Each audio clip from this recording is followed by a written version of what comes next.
Las tres pasadas, si le parece, vamos a intentar, pues en 10 minutos por lo menos responder a las principales preguntas de alguno de los invitados. Hay una cuestión recurrente, la preocupación por el terrorismo yihadista.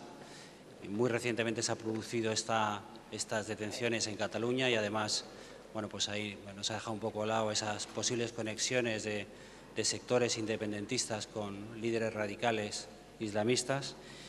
Y la primera pregunta que le hace uno de los asistentes, Juan Martínez, le traslada en el fondo una pregunta que hoy lanza el periódico ABC. ¿Hubiera caído la célula yihadista si Cataluña hubiera logrado la independencia?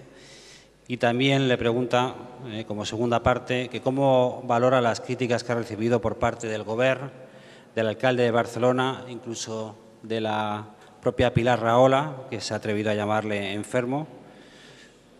¿Cuál es su valoración de esas críticas y qué opina? ¿Hubiera sido posible detener esa célula yihadista en una Cataluña independiente? Si me dice todas las preguntas, si las acumulo y contesto, porque será más rápido así, ¿no? ¿Perdón? Si me formulan las preguntas, las escribo y luego contesto de forma acumulada, si le parece. Bien. ¿Puede ser o no? Sí, claro, como usted prefiera. ¿Cuántas hay? Pues hay 10, pero vamos a dejarlas en... No, yo lo digo porque evidentemente hay el almuerzo, ¿no? De acuerdo, pues vamos a resumirlo. Esas dos preguntas que le he hecho, ¿hubiera sido posible la detención de esa célula yihadista en una Cataluña independiente? ¿Cómo valora las críticas que ha recibido de los sectores independentistas catalanes? Una mínima valoración de la cumbre antiterrorista celebrada en Barcelona y quisiera saber, en cuarto lugar, si considera que son suficientes los medios que tienen los cuerpos y fuerzas de seguridad para hacer frente a la amenaza yihadista.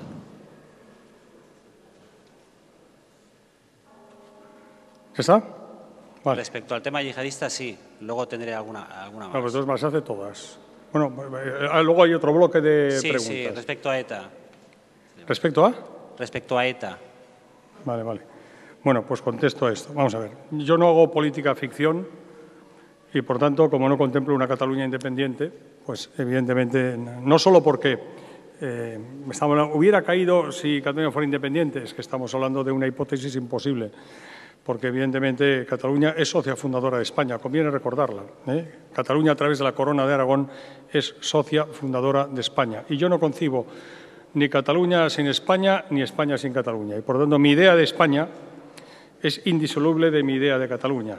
Y creo que esa idea la compartimos millones de ciudadanos catalanes y, por supuesto, la inmensa mayoría de los ciudadanos españoles. Creo que Cataluña se enriquece formando parte de esta gran nación que es España y España se enriquece de la contribución de Cataluña, con toda su capacidad de iniciativa, de creatividad, en el ámbito cultural, en el ámbito artístico, en todas sus diversas manifestaciones, capacidad de emprendimiento en el ámbito empresarial, etcétera, etcétera. Es decir, Cataluña es una gran comunidad, Cataluña es un gran pueblo y, evidentemente, España se enriquece con el hecho de que forme parte de ella, de su ser, de su identidad, desde el principio, desde su fundación, Cataluña. Repito, no concibo una España sin Cataluña, porque ya no sería España, ni concibo Cataluña sin formar parte constitutiva y esencial de España. Por lo tanto, es una hipótesis que no me planteo. Lo que sí puedo decir es lo siguiente. Para luchar, para ir al fondo de la cuestión, para hacer frente a la amenaza terrorista, que compartimos todos, hemos de estar compartiendo, evidentemente, las herramientas para hacer frente a la amenaza. Si todos estamos juntos amenazados, juntos seremos más fuertes y estaremos más y mejor capacitados para derrotar esa amenaza, para hacer frente a esa amenaza. Eso lo entiende todo el mundo, es elemental. Se proyecta en cualquier ámbito de la realidad, pero cuando estamos hablando de la seguridad y estamos hablando del terrorismo, se proyecta con una especial intensidad. Mire, yo podía hablarle de que ayer por la tarde tuve una conversación muy importante, previamente concertada, evidentemente, pues con un interlocutor norteamericano, estadounidense, precisamente, y pues hablando de la coalición global contra el terrorismo, ¿no? Y y desde la convicción que me reiteró, pues es lo que digo, me reiteró algo que por otra parte, pues cuando sales por el mundo, pues lo ves con un legítimo orgullo en tanto que español, ¿no? Que somos, como he dicho, considerados un referente en la lucha antiterrorista. Me lo reiteró ayer de manera muy especial y poniendo en valor lo que la cuota de la aportación que hace España en la lucha contra el terrorismo, ¿no? Y queriendo conocer mejor las buenas prácticas españolas en el combate contra el terrorismo. Eso, insisto, de un muy importante y cualificado representante de la Administración norteamericana. Y como eso podía contar otras muchas. ¿Por qué? Pues porque el verbo que se conjuga para luchar contra el terrorismo es sumar, unir y unir. Sumar y unir.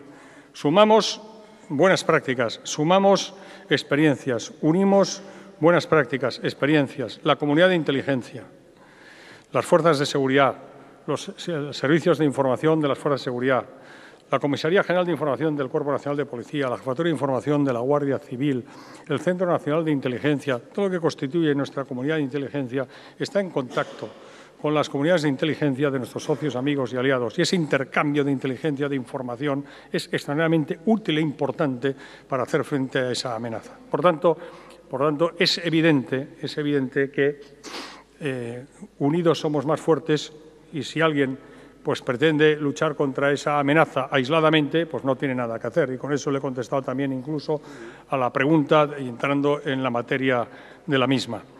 Pero sí le diré una cosa, por último. Esa operación, una buena operación llevada a cabo por la Policía Autonómica Catalana, por los Mossos d'Esquadra, se ha hecho como es necesario. Por otra parte, no se pueden explotar esas operaciones sin inteligencia. Se ha hecho con la colaboración del Centro Nacional de Inteligencia de España, porque la política antiterrorista es una política de Estado. Si estamos hablando de que es una amenaza mundial, podríamos hablar que es una política mundial. Política comunitaria, pues empecemos por nuestra casa, ¿no? Política de Estado. Por eso el Pacto de Estado al que me refería anteriormente, antiyihadista, que firmamos el Gobierno, el Partido Popular y el Partido Socialista para reformar el Código Penal y dotarnos de mejores instrumentos legales para hacer frente a esa amenaza. Bueno, pues se hizo, insisto, con inteligencia que le suministró al cuerpo los Mossos d'Esquadra, pues ¿quién? Pues el Centro Nacional de Inteligencia de España. Porque es una política de Estado. Y nosotros, el Gobierno tiene sentido de Estado. Y comparte la convicción, evidentemente, de que los Mossos d'Esquadra es un cuerpo de seguridad español, en tanto que el cuerpo de seguridad catalán es un cuerpo de seguridad español, y que, evidentemente, pues Cataluña es España, pues garantizar la seguridad de España es competencia del Estado.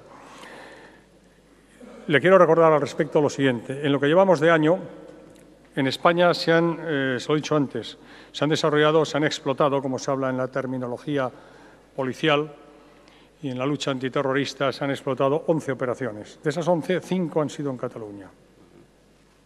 De esas 11, 5 han sido en Cataluña. Y de esas 5, una la han explotado los Mossos d'Esquadra, que han sido esa importante operación desarrollada hace unos días. Las otras 4 en Cataluña las ha desarrollado, las ha llevado a cabo el Cuerpo Nacional de Policía y la Guardia Civil. En España, en lo que llevamos de año, se han detenido, como les dije antes, fruto de esas 11 operaciones, 40 personas que han sido puestas a disposición judicial de la Audiencia Nacional. De esas 40, 25 han sido detenidas en Cataluña. De esas 25, 11 las han detenido los Mossos d'Esquadra, 14 las ha detenido la Policía y la Guardia Civil. Por tanto, la Policía y Guardia Civil, como cuerpos de seguridad del Estado, están velando de manera muy intensa, como es su deber, como es su obligación, por la seguridad de los catalanes, que son ciudadanos españoles. Y desde la convicción de que la lucha antiterrorista es una política de Estado. Y en cuanto a lo segundo, porque creo que he contestado exhaustivamente. En cuanto a lo segundo, los insultos, mira, yo no hago, en fin, evidentemente, si tuviera que preocuparme cada día de los insultos que uno recibe, pues no tendría tiempo. Por tanto, pues creo que eso forma parte del guión y forma parte, en todo caso, de las cargas que acompañan a los cargos, a las responsabilidades públicas, ¿no? Aunque creo que una cosa es la crítica, que no solo es legítima, sino que es incluso conveniente y positiva y siempre respetable, del insulto, Y efectivamente algunos, pues más que criticar, lo que hacen es insultar. Para allá ellos, peor para ellos, y yo no voy a contestar a sus insultos de la misma manera. Y por otra parte, en cuanto al tema que me pregunta también, que tiene que ver con esa fundación Nous Catalans, que quiere decir Nuevos Catalanes, esa fundación de Convergencia Democrática de Cataluña, no tengo más que reiterar lo que dije en sede, lo que he dicho en varias ocasiones, pero que la última lo dije en el Senado anteayer por la tarde, cuando me preguntó un senador de Convergencia Democrática de Cataluña, me preguntó sobre ese tema. Y como está en el diario de sesiones del Senado, lo dije anteayer, lo vuelvo a repetir ahora. Yo no he mezclado independentismo con yihadismo. Lo que he hablado claramente, y lo reitero, y por supuesto no solo no rectifico, sino que lo ratifico, es que integrar a la inmigración, trabajar para integrar adecuadamente a la inmigración, con independencia de su origen, de su raza, de su religión, de su etnia, es positivo, es bueno y además es conveniente y necesario. Pero una cosa es trabajar para integrar a la inmigración y otra cosa es trabajar para que la inmigración sea independentista. Son cosas distintas. Y lo que hace esa fundación es eso, trabajar para que los inmigrantes pues, avalen el proyecto independentista que está llevando a cabo pues, ese partido del cual forma parte esa fundación. Y en Cataluña hay evidentemente, pues que es una sociedad de acogida. No pocos murcianos han encontrado pues, acogida y han trabajado de manera muy intensa para el desarrollo de Cataluña. Hay en Cataluña pues, una población inmigrante procedente de todos los países del mundo. Quiero aclarar que yo cuando hablo de inmigración, evidentemente no hablo de españoles procedentes de otras regiones. Cuando hablo de inmigrantes, hablo evidentemente de inmigrantes, como es en el caso de Cataluña o en el caso de España en general, pues procedentes de lo que son los países, de lo que son esas personas en cuanto a sus países de procedencia, ¿no? Marruecos, de la Comunidad Iberoamericana, de Rumanía, etcétera, ¿no? Ahí son los países, las nacionalidades de las personas que pues están conviviendo entre nosotros. En Cataluña no es una excepción, tiene un porcentaje de inmigración superior a la media nacional y esa fundación se dedica a que esa población, que es del 15% del total, pues apoye el proyecto independentista. Y da financiación, da subvenciones para que apoyen el proyecto independentista. Y dentro de la inmigración en general, cuando trabajan con la comunidad musulmana en particular, pues han hecho cosas con muy poca prudencia, por decirlo en términos muy suaves. Como lo acredita, por ejemplo, que el que fue importante dirigente de la Fundación y presidente de la Unión de Centros Culturales Islámicos de Cataluña, fuera expulsado en mayo del año 2013 por atentar contra la seguridad nacional. Y podía citar más ejemplos, pero no rectifico, sino que ratifico. La Fundación Nous Catalans, Nuevos Catalanes, no trabaja de forma positiva para integrar a la inmigración en la sociedad catalana, sino que lo está haciendo para integrarlos en el proyecto independentista que promueve Convergencia Democrática de Cataluña. Y eso, además, es una contradicción in terminis, porque el proyecto independentista está fracturando, confrontando y dividiendo a la sociedad catalana. Y, por tanto, en lugar de cohesionarla, la fractura, la hace más débil, más frágil. E integrar a la inmigración a sociedad cohesionada, con una identidad potente, es más fácil que integrarla o pretender integrarla en una sociedad fracturada, dividida y confrontada. Por tanto, el proyecto independentista en sí mismo no solo no promueve y favorece la integración de la inmigración, sino todo lo contrario. Y en cuanto a la cumbre antiterrorista de Barcelona, tengo que decir, esa reunión ha sido, para mí, yo lo que destacaría es la capacidad que tiene España de que una reunión de esas características, que es una reunión informal de ministros de Asuntos Exteriores de la Unión Europea y de ministros de Asuntos Exteriores de 10 países de la ribera sur del Mediterráneo, en total 38 países ahí representados, se reúnan en España y concretamente en Barcelona para hablar de la política de vecindad de la Unión Europea. O sea, era una reunión para hablar de la política de vecindad de la Unión Europea que se proyecta con un vector hacia el este por mor de la situación de Ucrania, Rusia, etcétera, y hacia el sur por razones obvias. Cuando hablamos de ese vector de política de vecindad que se proyecta hacia el sur, el presidente Mariano Rajoy consiguió que el país de acogida para esa cumbre, para esa reunión, fuera España. Y dentro de España, Barcelona, porque se trataba de hablar de problemas de especial actualidad en relación con los países del sur, de la política vecinal del sur de la Unión Europea, como son, evidentemente, la inmigración irregular y el terrorismo yihadista. Por tanto, valoración muy positiva de la capacidad de liderazgo de España y del presidente del Gobierno para conseguir traer a España y, concretamente, a Barcelona esa importante reunión y valoración positiva porque todo lo que sea reunirnos, poner en común a tantos países para hablar de algo tan importante como es la inmigración irregular y el terrorismo yihadista es en sí mismo muy positivo. En cuanto a los medios de los que tienen humanos y materiales de las fuerzas de seguridad de Estado para luchar contra el terrorismo, mira, los medios nunca serán suficientes. El que diga tengo suficientes medios, los medios siempre son escasos para hacer frente a las necesidades. Ante una necesidad como esta, todos los medios son escasos. Pero, ¿sabe usted? Se suplen con experiencia, con profesionalidad, espíritu de sacrificio y espíritu de servicio. No obstante eso, evidentemente, tenemos el deber de no exigirles un permanente y constante espíritu de sacrificio, de servicio, de dedicación, pues, que supla las carencias en medios humanos y materiales. Y en ese sentido estamos haciendo un esfuerzo y debo decir, traspasando capacidades, este año ya, precisamente porque ya estamos creciendo económicamente, pues hemos podido hacer una oferta de empleo público que en lugar del 10% de la tasa de reposición fuera el 50% de la tasa de reposición, lo cual nos ha permitido que este año pues, la Guardia Civil y la Policía Nacional, pues, entre los dos, pues, tengan una oferta pública de empleo que supera amplísimamente los 2.000 efectivos, que cubre solo la mitad de la tasa de reposición, pero bueno, ya es ir por la senda de dotarles de los medios humanos y también, por supuesto, los medios técnicos que se necesitan para seguir luchando con la eficacia que lo están haciendo a la amenaza terrorista. Ahora ETA, ¿no? Sí, le voy a hacer 4 preguntas porque si no nos vamos a ir muy tarde. Es que son 4 y 4, 8, ¿eh? Sí, si le parece bien, si no le hago menos. No. Bien. Bueno.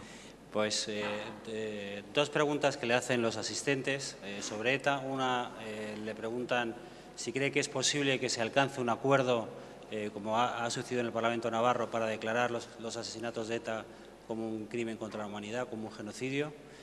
Otra pregunta es, Estados Unidos ha anunciado que va a excluir a Cuba de la lista de estados que financian y apoyan el terrorismo. ¿Significa eso que ya el régimen de los Castro no da cobijo a etarras? Y 2 preguntas de inmigración, una, si está trabajando el Gobierno en alguna fórmula para dar una mejor cobertura legal a las devoluciones en caliente en la frontera de Ceuta y Melilla. Y, por último, una pregunta muy genérica, pero yo le pido la máxima concisión. Se me está preguntando por todo lo que se puede preguntar, ¿eh? Bien.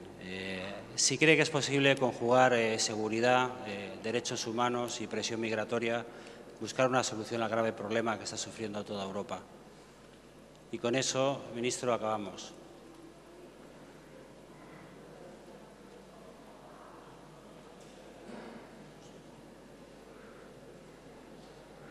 Muy bien, gracias. Vamos a ver, ayer, precisamente por la tarde, yo en el Congreso de los Diputados respondí en nombre del Gobierno a una interpelación que tenía que ver con lo que me ha planteado como primera cuestión, y es si sería o será posible articular un acuerdo en el Congreso de los Diputados similar al que ha llegado el Parlamento Foral de Navarra en relación con ETA. Por lo tanto, tengo muy reciente el tema, tanto como que ayer yo lo estuve debatiendo en el Congreso de los Diputados, ayer por la tarde. Acabé a las 5:30 de la tarde, habíamos empezado el pleno a las 9 de la mañana. La declaración institucional del Parlamento Foral de Navarra, que es de 17 de marzo, es una declaración institucional importantísima en sí mismo y por lo que representa. En sí misma porque se dividió claramente el Parlamento Foral de Navarra entre los que evidentemente han combatido a ETA y a los que les jaleaban y aplaudían contra los que en ningún momento han condenado los crímenes de ETA. Es más, en no pocos momentos han estado jaleando y aplaudiendo los crímenes de ETA. Y UPN, Partido Socialista de Navarra y Partido Popular de Navarra votaron juntos esa declaración institucional. Creo que el 17 de marzo, esa declaración institucional del Parlamento Foral de Navarra es un día en el que los demócratas debemos sentirlo con una especial alegría, con una especial satisfacción.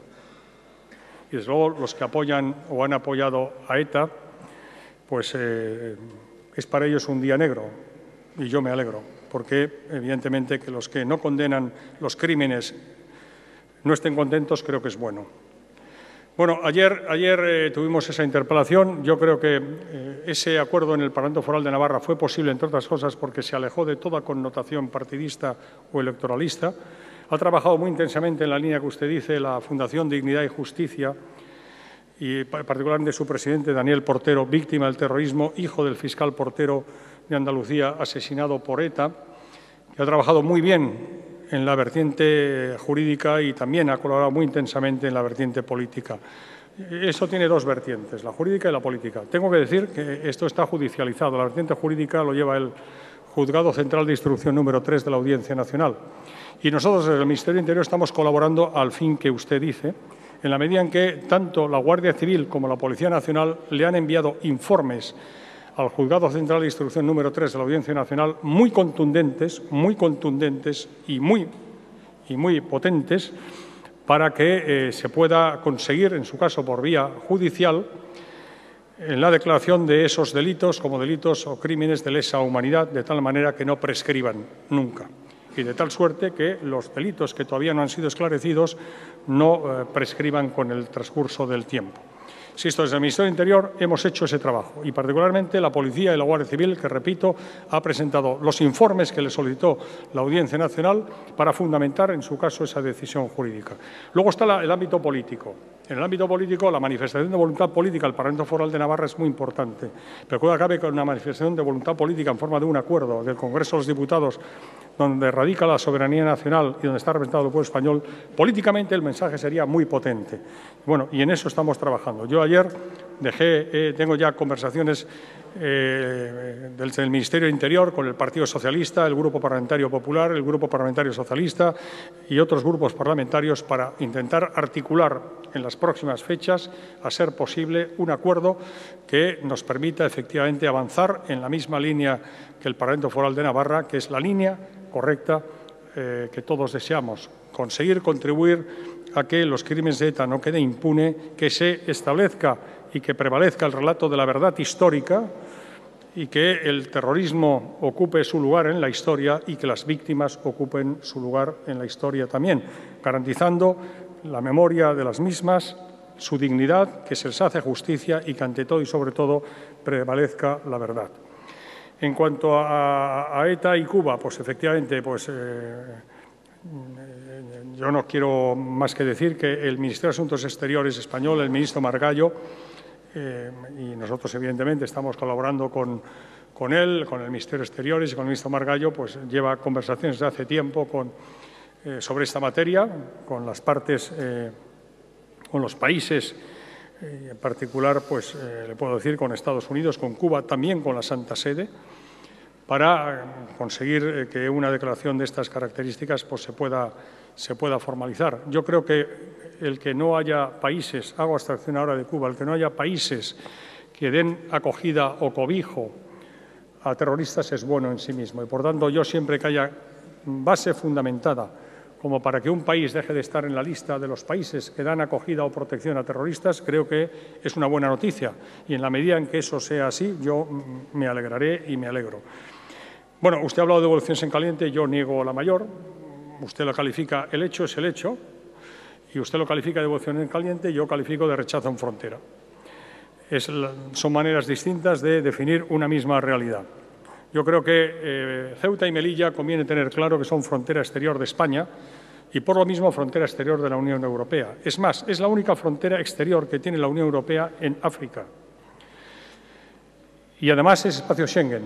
Y, además, en un lugar de África especialmente sensible ante determinadas amenazas. La Unión Europea está diciendo que hay que securizar la frontera exterior de la Unión Europea para hacer frente a la amenaza yihadista. Y que, además, securizar la frontera exterior de la Unión Europea es la mejor garantía para preservar algo que está en el ADN, en el código genético de la Unión Europea, que es la libertad de circulación de personas, mercancías, etcétera, de manera especial los países que conformamos el espacio Schengen. Bueno, a ver cómo me explican a mí que hay que securizar las fronteras exteriores de la Unión Europea en todas partes, menos en Ceuta y Melilla.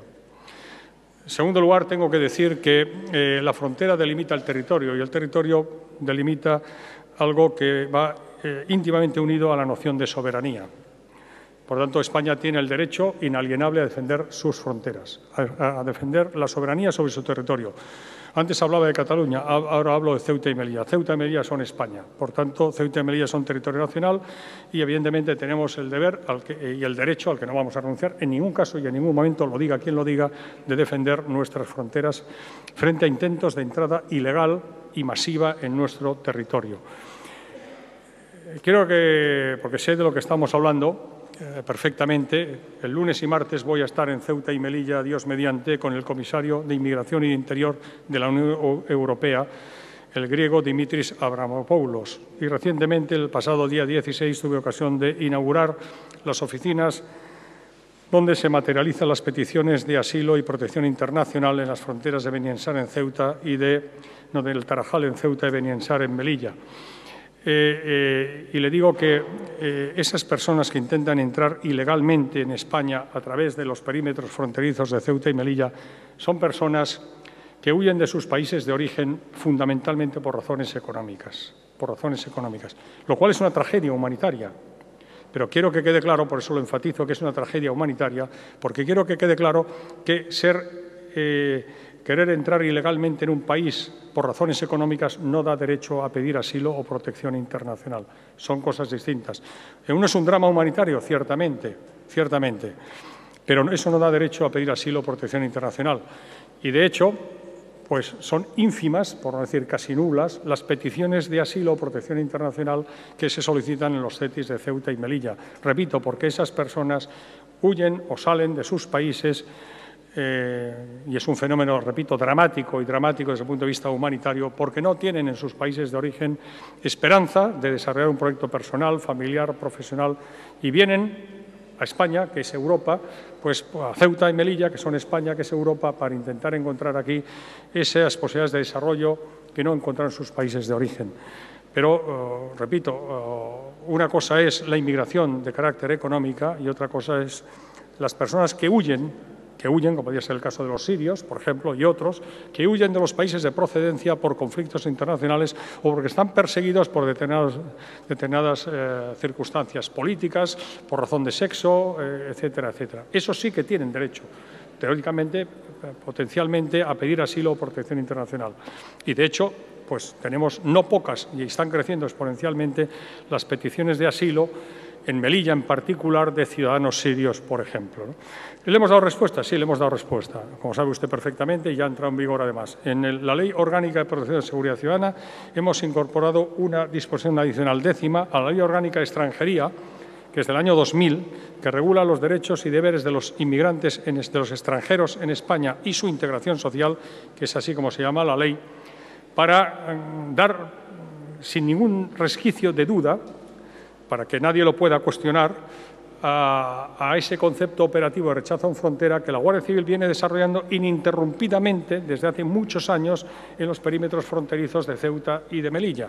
Y es llamativo que personas que cuando gobernaban pues hacían eso, ¿verdad?, ahora que están en la oposición lo estén criticando. Yo podría hablar de la crisis de las vallas de Melilla y Ceuta en el año 2005 y de las cosas dramáticas, porque hubieron muertos que pasaron en los perímetros fronterizos de Ceuta y de Melilla en agosto y septiembre del año 2005, donde hubieron muertos. Y no gobernaba el Partido Popular. Y el concepto operativo de rechazo en frontera que desarrolla la Guardia Civil en cumplimiento de la ley y de las órdenes que reciben en cumplimiento de la ley por parte del Gobierno de turno son las mismas entonces que ahora. Y parece mentira que quien entonces las puso en marcha ahora las esté criticando. Pero, en todo caso, para que no haya ninguna duda, porque estamos convencidos de la plena legalidad, si no, no las ordenaríamos, evidentemente, y la Guardia Civil no cumpliría esas órdenes, evidentemente. Sin perjuicio de que estamos absolutamente convencidos de la plena legalidad de ese concepto operativo de rechazo en frontera, en la medida en que se ha cuestionado desde algunas instancias nacionales o internacionales, hemos introducido esa nueva disposición de la Ley de Extranjería para que ya no haya ninguna duda. A quien quiera, evidentemente, ver, pues no con anteojeras, sino con rectitud de intención y con buena voluntad lo que dice la ley. Y lo que ha dicho la ley, en la reforma que hemos introducido, que ha entrado en vigor ya, porque ha entrado en vigor al día siguiente de su publicación en el Boletín Oficial del Estado, es algo tan sencillo como lo siguiente. Apartado primero. Apartado primero. Las personas que sean identificadas en las líneas que delimitan el perímetro fronterizo Ceuta y Melilla, intentando entrar ilegalmente en nuestro país, podrán ser rechazados por la Guardia Civil para evitar su entrada ilegal en nuestro país. Segundo, en todo caso, esa operación que legalmente se le encomienda a la Guardia Civil será efectuada con pleno respeto a los derechos humanos y con plena adecuación a los convenios internacionales de los que España forme parte. Tercero, aquellas personas que consideren que tienen un derecho potencial a solicitar asilo o protección internacional, lo efectuarán en las oficinas de asilo que a esos efectos se instalan en los pasos fronterizos de Ceuta y Melilla. Me parece que es algo de sentido común y con eso le respondo a lo último. Me dice usted, ¿es posible hacer compatible la seguridad con la inmigración, con los derechos humanos? No es que sea posible, es que es absolutamente necesario hacerlo compatible, porque si no lo hacemos compatible es que no vale. No podemos sacrificar la seguridad, los derechos humanos en aras de la seguridad, evidentemente que no lo podemos hacer. Y evidentemente los inmigrantes, ante todo y sobre todo, son personas humanas y, por tanto, evidentemente, con una dignidad que no puede ser violentada ni puede ser violada. Cuando usted me pregunta, ¿es posible hacer compatible el respeto a los derechos humanos con la lucha contra la inmigración irregular y la seguridad de nuestro país? No es posible, es necesario. Y la virtud del político es hacer que lo que es necesario sea posible. Y, sinceramente, nosotros estamos intentando hacer que lo que es necesario, es decir, garantizar nuestra seguridad, controlar la inmigración ilegal, controlar la inmigración irregular y haciéndolo siempre respetando los derechos humanos, es lo que creemos que estamos haciendo. Y si no, estaríamos haciendo otra cosa. Lo hacemos, es lo que estamos haciendo y lo vamos a defender aquí en todas partes donde haga falta. Bien, muchas gracias, ministro, por haber participado en el foro. Gracias.